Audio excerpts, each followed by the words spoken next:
अजीजों, आज शाम हम खुदावंद के पाक और मुकद्दस कलाम पर गौर करेंगे कि मुकद्दस लूका तबीब खुदावंद के कलाम को बयान करता है और यीशु मसीह अपने शागिर्दों के साथ हम कलाम है। लिखा है कि इस पर रसूलों ने खुदावंद से कहा। किन्होंने? रसूलों ने, यानी शागिर्दों ने। सबसे पहले खुदावंद ने शागिर्द चुने और जब शागिर्द चुन लिए तो सारी रात दुआ में ठहरने के बाद यीशु मसीह ने उनका टाइटल बदला, शागिर्दों को रसूलों का लक़ब दे दिया गया। और यहाँ पर लिखा है इस पर रसूलों ने खुदावंद से कहा हमारे ईमान को बढ़ा। क्या कहा?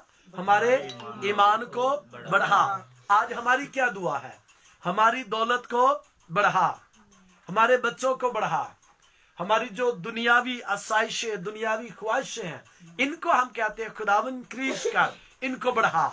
लेकिन रसूल क्या कह रहे हैं कि खुदावंद हमारे ईमान को क्या कर? बढ़ा।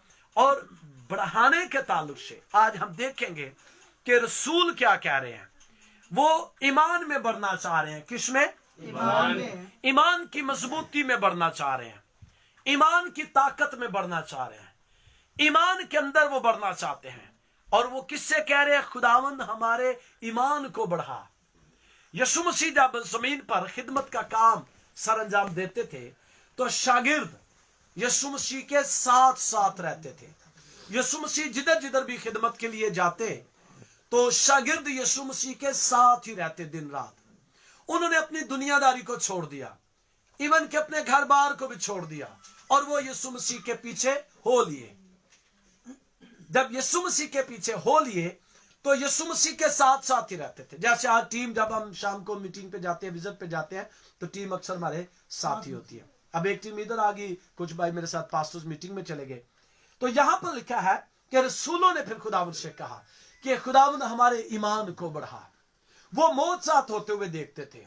वो यीशु मसीह के करिश्मे, यीशु मसीह के करामात जो यीशु मसीह करते थे, यीशु मसीह के वसीला से होते थे, तो शागिर्द रसूल जब उनको देखते तो इस तरह उनके अंदर ईमान ताजा होता, उनका ईमान मजबूत होता। और ईमान के ताल्लुक से कई मर्तबा अंजील पाक के अंदर लिखा गया है। जब आप मत्ती 7वां बाब उसकी 7वीं आयत को पढ़ते तो वहां पर लिखा है कि मांगो तो तुम्हें दिया जाएगा, ढूंढो तो पाओगे, खटखटाओ तो तुम्हारे वास्ते दरवाजा खोला जाएगा। यीशु मसीह ने कहा ईमान के साथ जो कुछ भी दुआ में मांगोगे वो सब तुम्हें क्या होगा? मिल जाएगा। सो ईमान का होना हमारे अंदर बहुत ही जरूरी है। और ईमान अगर नहीं है तो फिर हम कुछ भी नहीं है। अगर हम ये कहें कि हम बगैर ईमान के कुछ कर लेंगे तो फिर बहुत मुश्किल होगा। सो ईमान का होना जरूरी। और लिखा है कि बस ईमान सुनने से पैदा होता है और सुनना मसीह के कलाम में से। और ये शागिर्द क्या करते? ये मसीह के कलाम को सुनते थे, रसूल मसीह की बातों को सुनते, और जब वो सुनते तो उनका ईमान क्या होता? मजबूत होता। कलाम के वसीला से, करामात, करिश्मे, मौत साथ के वसीला से रसूलों का ईमान मजबूत होता। और रसूलों ने खुदावंद से कहा हमारे ईमान को बढ़ा। आप जब दुआ करें तो ये जरूर दुआ में रखें कि खुदावंद मेरे ईमान को बढ़ा। खुदावंद मैं ईमान में तरक्की करना चाहती हूं। खुदावंद मैं ईमान के अंदर बढ़ना। तो जब आपका ईमान ही ठीक नहीं है, जब आपका ईमान खोखला है, ईमान कमजोर है, जल्दी से गुमराह हो जाना, जल्दी से दूसरे की बातों में आकर अपने खुदावंद को छोड़ देना, अपने दीन से फिर जाना, अपने यीशु को छोड़ देना, अपने खुदावंद के अहकामात से फिर जाना, तो उसकी बुनियादी वजह यह है कि हमारा ईमान कमजोर था, हमारा ईमान खोखला था। हम यीशु पर ईमान ही नहीं रखा, हमने दुनियावी चीजों पर ईमान रखा है, हमने जिस्मानी और दुनियावी ख्वाहिशों पर ईमान रखा है, हमने उनकी तरफ अपना ध्यान लगाया, लेकिन मसीह पर हमने ईमान रखा ही नहीं है। अगर मसीह पर ईमान हो तो पौलुस रसूल की तरह वो कहे कि जीना मसीह है और मरना क्या है? नफा है। और पौलुस रसूल को जब शहीद किया गया, जब उसके सर को तन से जुदा कर दिया गया, तो उसने कहा यह सर कट सकता है, टुकड़े टुकड़े हो सकते हैं, मगर मसीह का इनकार नहीं हो सकता। मसीह से मुझे जुदा नहीं किया जा सकता, यह उसका ईमान है। और देखें रसूलों के अंदर कितना पक्का ईमान था। उनको आरे के साथ चीरा गया, उनको तेल के कड़ाव में डाला गया, पतरस को उल्टी सलीब दे दिया गया, मगर उन्होंने मसीह का इनकार नहीं किया, क्योंकि उनके अंदर पूरा ईमान था। वो पक्के ईमानदार थे, वो ईमान में मजबूत थे। इसलिए उन्होंने कहा कि खुदावंद हमारे ईमान को बढ़ा। तो जब ईमान बढ़ा होगा, ईमान अच्छा होगा, ईमान पक्का होगा, तो फिर कोई दुनिया की ताकत आपको आपके ईमान से हिला जुला नहीं सकती है। ईमान का होना बड़ा जरूरी है, और ईमान ही हमारी बुनियादी चीज है। ईमान अगर नहीं है तो फिर हमारी जिंदगी में कुछ भी नहीं। अमल और ईमान, इन दोनों का होना बहुत ही हमारी जिंदगी के अंदर जरूरी है। आज देखिए हमारे माशरे के अंदर बहुत सारे ऐसे ईमानदार भी हैं जो गुमराह हो चुके हैं। बहुत सारे बेटे बेटियां गुमराह हो रहे। इसकी बुनियादी वजह यह है कि वो ईमानदार नहीं थे, या उनको ईमान पर तालीम ही नहीं दी गई, उनको ईमान पर सिखाया नहीं गया कि ईमान क्या है। तो ईमान का होना क्या है, बड़ा जरूरी है। लिखा है इस पर रसूलों ने खुदा से कहा हमारे ईमान को बड़ा। खुदा ने कहा अगर तुम्हें राई के दाने के बराबर भी ईमान होता, सुनिएगा कौन सा दाना, राई का छोटा सा दाना, तो खुदा क्या करे, इसके बराबर भी अगर ईमान होता। ईमान के बारे में लिखा है कि ईमान अनदेखी चीजों का सबूत है। ईमान की डेफिनेशन क्या है, को बता सकते हैं? ईमान की डेफिनेशन, ईमान किसको बोलते हैं? हम ईमान नाम भी रख लेते हैं ना, ईमान, इसका नाम ईमान है, बड़ा अच्छा नाम है ईमान। डेफिनेशन क्या है, ईमान किसको बोलते हैं, क्या है ईमान? ईमान इस चीज, जी बताइए, मजबूती, ईमान मजबूती, जी, अनदेखी चीजों का सबूत ईमान है। मतलब आप कह रहे हैं कि यहां पर खुदा मौजूद है, किसी को नजर आ रहा है, लेकिन आपका ईमान है कि खुदा मौजूद है, यही ईमान है। मेरा ईमान है कि आप कलाम के वसीला से, मैं एक जगह पर गया तो उस बहन की शादी को 4 साल हो गए थे, औलाद नहीं थी। तो उसने कहा मेरी औलाद नहीं है। उसकी सास ने मुझसे रिक्वेस्ट की दुआ करें। मैंने कहा अपनी बहू को बुलाएं, दुआ की। तो मैंने कहा ईमान के बारे में क्या जानती हो? कहती पास्टर मुझे नहीं पता क्या है, पढ़ी लिखी। लेकिन फिर उसको मैंने सिखाया और मैंने उसे कहा कि आज के बाद आपने ये फील करना है कि बेटा आपके पास है। जब आपने सोना है तो ध्यान से सोना, बच्चे को नीचे देकर ना मार देना कहीं। इस तरह की मैंने बातें की। और मैंने कहा कपड़े शपड़े खरीदना शुरू करो, खिलौने लो उसके, खुदा ने आपको बेटा दे दिया। मैंने कहा ये ईमान है। और खुदा ने उसी साल उसको ब्लेस कर दिया। और अभी उसके 2 के 3 बेटे हैं। पिशावर की बात है, खुदा ने उसको ब्लेस किया। पहले बेटे का नाम उन्होंने इसहाक रख दिया। तो ये है ईमान। एक चीज है, आप कहते हैं कि मुझे ये चाहिए, लेकिन अभी आपके पास वो नहीं है, लेकिन आपका इतना पक्का ईमान, आप कहते हैं वो है, वो आ चुकी है, वो मेरे पास है।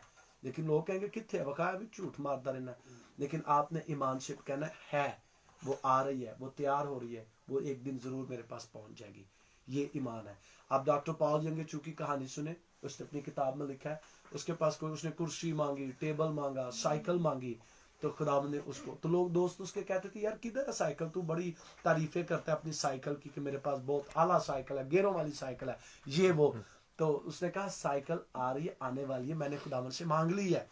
तो एक वक्त आया, फिर खुदा ने उसको साइकिल दे दी।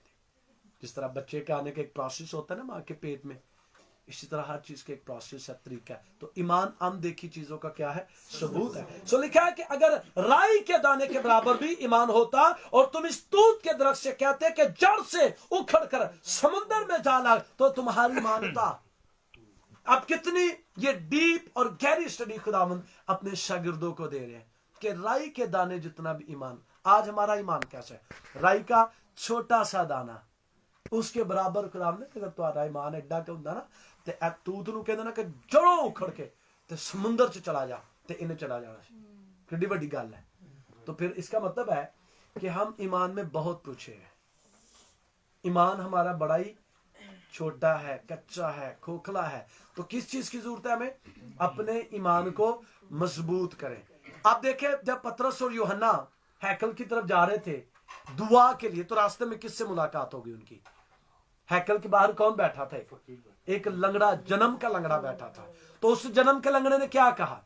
फकीर ने कुछ उम्मीद से मांगा, लेकिन पतरस और यूहन्ना ने कहा हमारे पास तो सोना और चांदी नहीं है, लेकिन जो कुछ है वो तुझे हम दिए गए। तो उन्होंने ईमान से कहा यीशु मसीह नासरी के नाम से उठ और चल फिर। उनके अंदर इतना पक्का ईमान था, ऐसा जबरदस्त ईमान था, उन्हें पता था कि जब यीशु मसीह के नाम से हम कमांड करेंगे तो ये लंगड़ा, जो जन्म का लंगड़ा है जिसने अभी तक चल के नहीं देखा, ये उठ कर बैठ जाएगा, ये उठ खड़ा होगा। और उनके ईमान ने ऐसा ही किया।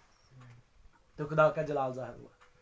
ईमान का होना आपकी जिंदगी के अंदर बहुत जरूरी है। हर मसीही का ईमान मजबूत होना चाहिए, हर मसीही का ईमान पक्का होना चाहिए। आप देखें सिदरक मिशक अबदनजू के ईमान को देखा आपने, पढ़ा है ना आपने? क्या कहा गया कि अगर तुम मूर्ति को सजदा नहीं करोगे तो क्या कर दिया जाएगा? तुम्हें आग की भट्टी में। तो वो डर गए? नहीं। वो डर गए? नहीं। उन्होंने कहा नहीं, आग की भट्टी से नहीं जाना, घड़ी दी घड़ी मूर्ति ਨੂੰ सजदा ही करना है ना, ते कर लवो, कोई गल नहीं। अज भी साडे बहुत सारे लोग घड़ी दी घड़ी सजदे मार आउंदे ने ते वेंदे ने नाले आसे पासे कि असीं किते कुछ सजदा कर लिया ते किसी ने देखिया तो नहीं किते सानू, साडी किते बदनामी ना हो जाए, ते अंदरों अंदर करी आउंदे। लेकिन उन्हें कहा ए जिहड़ी घड़ी दी घड़ी सौदा करने ने, इस घड़ी दे सौदे दे विच ते नजात दा कांसैप्ट छुपिया होया है, नजात दा भेत है। जरा ने ओ कोई गल नहीं यार, एक मिनट सजदा ही करना ना, कोई गल, लेकिन इसी में आपकी बरकत है। कड़ी वाली जिहड़ी गल है ना, थोड़ी देर दी जिहड़ी गल है, इहदे विच ही तुहाडी बरकत है। तो सिदरक मिशक अबदनजू ने ईमान का सौदा नहीं किया, उन्होंने अपने ईमान को नहीं बेचा। उन्होंने कहा हम मर जाएंगे। तो कितनी गुना आग तेज कर दी भट्टी की? कलाम में लिखा है कि जिन्होंने उठाकर सिदरक मिशक अबदनजू को फेंका ना, वो मर गए थे। वो कादे ना मर गए? सेक नाली, इतनी तेज आग। लेकिन जब सिदरक मिशक अबदनजू को फेंका गया तो वो क्या जल गए? क्या हुआ? बादशाह क्या कह रहा है?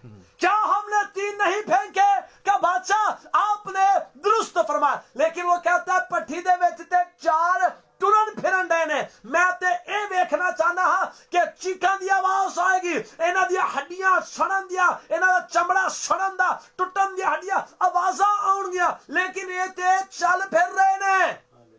तो क्या हुआ? वो बिल्कुल आग में से बाहर आ गए, निकल आए आग में से। आग ने कुछ बिगाड़ लिया? क्या वजह है? उनका ईमान जिंदा था और जिंदा खुदा पर था। हमारा यीशु जिंदा है तो ईमान भी जिंदा होना चाहिए। तो जिनके ईमान मुर्दा है वो गुमराह हो जाते हैं, वो फिर जाते हैं, लेकिन जिंदा ईमान वाले मर जाते हैं, बिकते नहीं है। वो टुकड़े टुकड़े होना पसंद करते हैं, लेकिन मसीह का सौदा नहीं करते, अपने ईमान का सौदा नहीं करते। यहूदा इस्करियोती की तरह वो 30 सिक्कों में कभी भी मसीह का सौदा नहीं करते। आज हम सौदा भी कर देते हैं यीशु का, ऐसे ईमान है हमारे, बेच देते हैं, तालीम से फिर जाते हैं। चलो कोई गल नहीं, तुहाडी जेड़ी भी तालीम है पैसे होने चाहिए ने, बस डॉलर आने चाहिए ने। असी जिंज तुसीं कहोगे असीं टुरांगे, असीं इत्थे तुहाडी मिनिस्ट्री बना लेंगे, कोई मसला ही नहीं है। फेथ स्टेटमेंट, ईमान का देखना बहुत जरूरी है। तो आप देखें दानियल का ईमान देख ले आप। दानियल को क्या कहा गया? बादशाह के अलावा और किसी की तरफ नहीं जाना, किसी खुदा की इबादत। उसने समझौता कर लिया? नहीं। उसने कहा शेरों की मान में तुझे डाल देंगे। उसने कहा डाल दो। तो जब डाला तो क्या हुआ? शेर खा गए? शेरों ने उसका कुछ भी ना बिगाड़ा, क्योंकि शेरों को बनाने वाला वहां पर आ गया। कैसे बच गया? ईमान से। ईमान के वसीले से ही तो बचा जाता है। बादशाह तुम्हारे ईमान की आजमाइश होती है, हम ईमान में फिर जाते हैं, गुमराह हो जाते हैं। तो याद रखें, अगर आप अपने ईमान से फिर गए हैं, गुमराह हो गए हैं, तो फिर आप याद रखें आपने मसीह का इनकार कर दिया है। बहुत सारे लोगों को मैंने देखा है, वो जिंदा को छोड़कर मुर्दों के पीछे जा रहे हैं, मुर्दों को जाकर पूज रहे हैं, उनकी इबादत करें जिंदा को छोड़कर। आज हम पास्टर्स मीटिंग में बैठे हुए तो एक भाई बता रहे थे कि मुझे किसी गैर मसीह ने क्वेश्चन कर दिया, तो मैंने उसे कहा भाई मुझे ये बताओ कि अगर आप किसी जंगल से या गुजर रहे हो तो वहां पर आपके साथ कोई मुश्किल आ गई है, तो जंगल में 2 शख्स आपको मिल जाते हैं, एक मरा पड़ा और एक जिंदा है, आप किसको मदद के लिए? उसने कहा डेफिनेटली मैं तो जिंदा को ही पुकारूंगा। तो उसने कहा हमारा खुदा जिंदा है, मदद के लिए हम सब उसी को पुकारते हैं, उसकी कब्र खाली है, वो जिंदा आसमान के पर चढ़ गया, बाप के दाने हाथ जाकर लिखा जाए ताकि वो हमारी शिफायत कर पाए। तो ये हमारा ईमान जिंदा होना चाहिए। हम जिंदा मसीह को मानने वाले हो और ईमान मुर्दा हो तो ये बात नहीं बनती। अगर मसीह जिंदा है तो फिर हमारा ईमान भी जिंदा होना चाहिए। और देखिए, आपसे जो मसीह यीशु में है उस पर सजा का हुक्म नहीं, वो मौत में से निकल कर किधर चला जाता है, जिंदगी के अंदर। तो ये आपको कौन ऐसी चीजें करवाता है? आपका ईमान। तो पतरस जब मार्था और मरियम के घर यीशु मसीह गए तो मार्था और मरियम कहने लगे तुम्हारा भाई मर गया है। तो यीशु मसीह ने क्या कहा? वो जी उठेगा। तो उन्होंने कहा कि हम जानते हैं कि वो क़यामत के रोज जी उठेगा। तो उसने कहा क़यामत और जिंदगी तो मैं हूं, जो मुझ पर ईमान रखता है गो वो मर जाए तो भी जिंदा। तो उसने कहा, यीशु मसीह ने कहा, अगर तू ईमान लाएगी तो फिर क्या देखेगी? खुदा का जलाल देखेगी। तो खुदा का जलाल देखने के लिए आपको किसकी जरूरत है? ईमान। तो अगर ईमान ही नहीं है तो फिर आप खुदा का जलाल नहीं देख सकते जी। ईमान को पक्का कर लें, ईमान मजबूत कर लें। मैं माँ बाप से दरखास्त करूंगा कि अपने बच्चों को ईमान दें, मसीह पर ईमान दें, अंजिल पाक पर ईमान दें। मैं जितने बच्चे बेटे बेटियां बैठे, मैं आपको कहूंगा अपने ईमान के अंदर मजबूत हों। आपका कहीं गैर कौम के साथ टाकरा हो सकता है, किसी के साथ आपको बात करनी पड़ सकती है, कोई आपके ईमान से आपको गुमराह ना कर दे। बाजुकात दुनिया की चमक, दुनिया की अट्रैक्शन, दुनिया की ख्वाहिशें हमें हमारे ईमान से गुमराह कर देती हैं। तो फिर उसका रिजल्ट क्या है? दोज़ख की आग। काम लिखा है, कुछ राहें देखने में बड़ी मालूम होती है मगर उनकी इंतहा में क्या है? मौत है। तो बाज़ का शैतान आपको आपके ईमान से गुमराह कर कर दोज़ख की आग में फेंक देता है। लेकिन मसीह पर ईमान जो है वो आपको अबदी जिंदगी के अंदर ले जाता है। तो आइए आज हम ये आहद करें कि हमारा ईमान मसीह पर है। जैसे रसूलों ने कहा, खुदावंद हमारे ईमान को बढ़ा। आज हम ये दुआ करें अपनी दीन के लिए, अपनी कौम के लिए, अपने मसीह बहन भाइयों के लिए कि खुदा करे कि हमारे ईमान मजबूत हों, हमारे ईमान को कोई हिला ना सके, हमारे ईमान से हमें कोई गुमराह ना कर सके। तो जब आपका ईमान मजबूत होगा तो कोई तूफान, कोई चट्टान, कोई शैतान, कोई अबलीस, कोई भी आपको आपके ईमान से हिला नहीं सकेगा। और जब हम ईमान के साथ इसी ईमान में मसीह में सो जाएंगे तो अबदी जिंदगी के अंदर दाखिल होंगे। सो मेरी दुआ है आज शाम कि खुदावंद इस कलाम के वसीला से आपको बरकत दे और खुदा करे कि आपके ईमान की गोडी हो, आपका ईमान ताज़ा हो, आपके ईमान की तरक्की हो, आपके ईमान की बढ़ोतरी हो और आप हमेशा मसीह खुदावंद पर ईमान में कायम रहें। खुदावंद आपको बरकत दे। आइए दुआ करें।